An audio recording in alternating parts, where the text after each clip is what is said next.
अस्सलाम वालेकुम, कैसे हैं आप सब। तो आज हम स्टार्ट करने जा रहे हैं एक्सरसाइज 2B का क्वेश्चन नंबर 3। तो मेरे पास ये थिंक न्यू सिलेबस मैथमेटिक्स की बुक 1 है और उसका ये चैप्टर नंबर 2 चल रहा है। मैंने इस चैप्टर के नेम से एक सेपरेट प्लेलिस्ट बना दी हुई है, उसका लिंक भी नीचे डिस्क्रिप्शन में दे दिया है ताकि आप लोगों को उस चैप्टर से रिलेटेड तमाम सॉल्यूशंस एक जगह पर आसानी से इसी प्लेलिस्ट में मिल सकें। इसके अलावा आपको डिस्क्रिप्शन में मेरे सोशल अकाउंट्स के लिंक यानी मेरी फेसबुक प्रोफाइल, मेरी इंस्टाग्राम प्रोफाइल और मेरा ईमेल आईडी भी मिल जाएगा। आप इन्हीं अकाउंट्स के थ्रू अपने क्वेश्चंस को, सजेशंस को मुझ तक भी पहुंचा सकते हैं।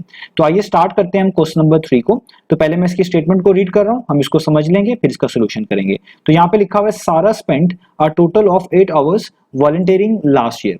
तो यहाँ पे एक पर्सन है जिनका नाम सारा है और उनके बारे में बताया जा रहा है कि सारा ने टोटल 8 आवर स्पेंड किए हैं किस काम में, वॉलंटियरिंग में। कब? लास्ट ईयर, आखिरी साल। वॉलंटियरिंग का मतलब है बगैर किसी आप कह लें उजरत के, बगैर किसी पैसों के, खुद से जो है किसी पर्पस के लिए काम करना, किसी इंस्टीट्यूट के लिए काम करना, किसी की वेलफेयर के लिए काम करना, उसी को हम कहेंगे वॉलंटियरिंग। तो आप यहाँ पे देख लें कि सारा ने टोटल 8 आवर जो है स्पेंड किए हैं वॉलंटियरिंग में। कब? आखिरी साल। आगे लिखा हुआ है गिवन दैट हर visit to a care home made up 4/7 of the total time on volunteering. अभी सबसे इंपॉर्टेंट इन्फॉर्मेशन है, इसको आपने समझना है।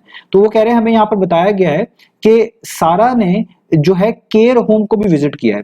केयर होम मतलब ऐसे होम्स जहां पर कुछ पर्संस की या कह लें कुछ कम्युनिटी की केयर की जाती हो, उनके लिए कुछ बेहतरी के लिए काम किया जाता हो, उसको आप जनरली केयर होम कह सकते हैं। तो सारा ने केयर होम को भी विजिट किया, यानी वहां पर भी कुछ ना कुछ टाइम स्पेंड किया है। और आगे उन्होंने बताया कि जो सारा ने केयर होम में टाइम स्पेंड किया है या विजिट किया है, इस विजिट में जो उसका टोटल टाइम है वो बनता है 4/7 of the total time on volunteering. यानी सारा ने जितना टाइम वॉलंटियरिंग में स्पेंड किया था, अगर इसका 4/7 इतना हिस्सा निकाल लें, इसको आप हिस्सा बोल लें, इतना पार्ट बोल लें, तो अगर आप 4/7 निकाल लें 8 आवर्स का, तो जो टाइम आता है वो सारा का वो वाला टाइम है जो कि उसने विजिट करने में केयर होम में स्पेंड किया या केयर होम में आप कहने लगाया है। तो आगे कह रहे हैं find the amount of time she spent on visiting the care home. तो आपसे यही पूछा जा रहा है कि बताएं कितना टाइम सारा ने स्पेंड किया है visiting the care home visit करने में। तो आपको ऊपर टोटल टाइम बता दिया गया है जो कि सारा ने वॉलंटियरिंग में स्पेंड किया, जो कि 8 आवर्स बनते हैं।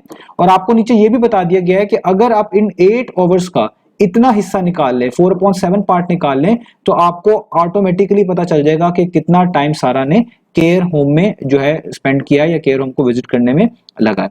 तो अब यहां पर आप इन पार्ट्स को समझ लें। जैसे अगर मैं आपसे कहूं कि आप 50 का हाफ करें, तो हाफ को हम रिप्रेजेंट करेंगे फ्रैक्शन फॉर्म में 1/2 से। तो ये एक तरह का आप इसको आसान समझने के लिए कह सकते हैं, ये इतना हिस्सा है, हाफ मतलब आधा हिस्सा।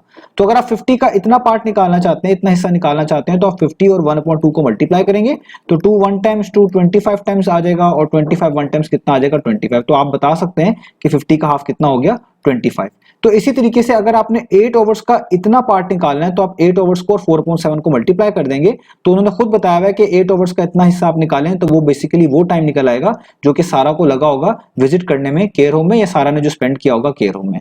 तो हम यहाँ पे यही लिखेंगे, इसी तरीके से चीजों को मैनेज कर लेंगे। तो सबसे पहले हम लिखेंगे टोटल टाइम कितना है सारा ने जो वॉलंटियरिंग में स्पेंड किया है। तो हम यहाँ पे लिखेंगे, ये हमारे डाटा का पार्ट है, total time spent on volunteering. तो जो टाइम वॉलंटियरिंग में लगा है सारा का वो कितना है? वो है 8 आवर्स। तो आप यहां पे लिख देंगे 8 आवर्स, खाली एज भी लिख देंगे तब भी काफी है।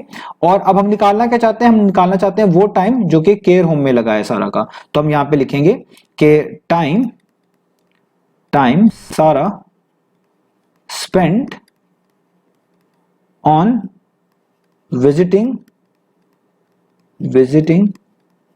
Care home. ठीक है, तो वो किस तरह निकालेंगे वो उन्होंने मैं खुद बताया आपने कैसे मैनेज करना है। वो उन्होंने कहा है ये जो टाइम सारा का विजिटिंग केयर होम में लगा है वो कितना है? वो 4/7 है। वो 4/7 है किसका? Of total time.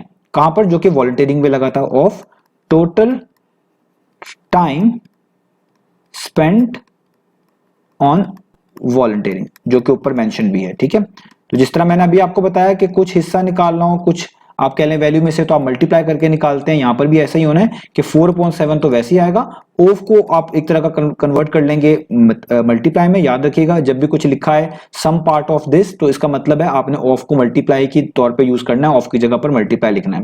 अब टोटल टाइम कितना है जो कि वॉलंटियरिंग में लगा है? वो 8 आवर्स है। तो आगे आप क्या लिख देंगे? यहाँ पर 8 आवर्स। तो ये आपने एक तरह की यहाँ पे ये कंस्ट्रक्ट कर ली। अब ये जो अब आगे इसको आप सॉल्व कर लें। अब सॉल्व करने में ये है कि आप देखेंगे दोनों चीजें मल्टीप्लाई हो रही हैं। इसमें आप देखें ऊपर नीचे अगर कैंसिलेशन हो सकती है तो कर दें, अगर कैंसिलेशन नहीं हो रही तो आप न्यूमरेटर्स को न्यूमरेटर से मल्टीप्लाई कर दें इस फ्रैक्शन फ्रैक्शन के और इस फ्रैक्शन के डिनोमिनेटर को सामने लिखी हुई के डिनोमिनेटर से मल्टीप्लाई कर दें। अब 8 के नीचे कुछ नहीं लिखा हुआ, आप अपनी आसानी के लिए यहाँ पर 1 लिख सकते हैं ताकि आपको समझ आ जाए। अब आप देखें यहाँ पर आप 4 को 8 से मल्टीप्लाई करेंगे तो लिखेंगे 4 मल्टीप्लाई बाय 8, यानी न्यूमरेटर को न्यूमरेटर से और डिनोमिनेटर को डिनोमिनेटर से मल्टीप्लाई कर देंगे, यानी 7 को किससे मल्टीप्लाई कर देंगे, 1 से मल्टीप्लाई कर देंगे। अब यहाँ पे इसको सॉल्व कर लें, 4 8 टाइम्स कितना होता है, वो होता है 32 और 7 1 टाइम्स कितना होता है, वो होता है 7। अब ये आपके पास जो टाइम आया ये आवर्स में आया है। अब कोशिश करें कि आपका आंसर जो है मिक्स फ्रैक्शन में हो, ये एक इंप्रॉपर फ्रैक्शन है, ऊपर लिखा हुआ नंबर नीचे लिखे हुए नंबर से बड़ा है तो इसको आप मिक्स फ्रैक्शन में कन्वर्ट कर सकते हैं। उसके लिए आप डिवीजन वाला मेथड यूज कर सकते हैं कि 13 2 को आप डिवाइड करें किस पर, 7 पर। अब 7 को किस नंबर से मल्टीप्लाई करें कि 32 के पास पास आ जाए या 32 आ जाए, 32 तो आ नहीं सकता लेकिन पास पास आ सकता है। 7 4 टाइम्स कितना होता है, वो होता है 28। तो यहां पर आपके पास क्या आ गया, 32 ऊपर और नीचे आपके पास क्या आ गया, 28। तो अब आप यहां पर देख सकते हैं 32 में से आप 28 माइनस करेंगे तो कितना आ जाएगा, 4। अब ऊपर लिखे हुए कोई भी डिजिट्स नहीं है जिनको नीचे उतारा जा सके तो यहीं पे प्रोसेस को स्टॉप कर लेंगे। अब आपको मिक्स फ्रैक्शन बनानी आती है, जो डिनोमिनेटर लिखा होता है यहाँ पर उसको वैसे का वैसे लिखते हैं डिनोमिनेटर में, या आप यूं भी कह सकते हैं जिससे आपने डिवाइड किया होता है उसको यहाँ पर आप वैसे का वैसे लिखते हैं। जो यहाँ पे आपके पास नंबर आया होता है वो आपके होल पार्ट के तौर पर आता है तो 4 एज अ होल पार्ट आएगा, और जो रिमाइंडर बचा होता है वो यहाँ पर न्यूमरेटर में आता है तो वो यहाँ पर न्यूमरेटर में लिखा जाएगा, और ये ओवर 7 वैसे का वैसे। इसका मतलब कि हमने वो वाला टाइम निकाल लिया जो कि सारा ने स्पेंड किया विजिटिंग केयर होम में, वो है 4 होल एंड 4/7 आवर्स। तो यही हमने फाइंड आउट करके दिखाना था। तो उम्मीद है आपको क्वेश्चन समझ आ गया होगा। अब इंशाल्लाह नेक्स्ट वीडियो में मिलेंगे बाकी सॉल्यूशंस के साथ।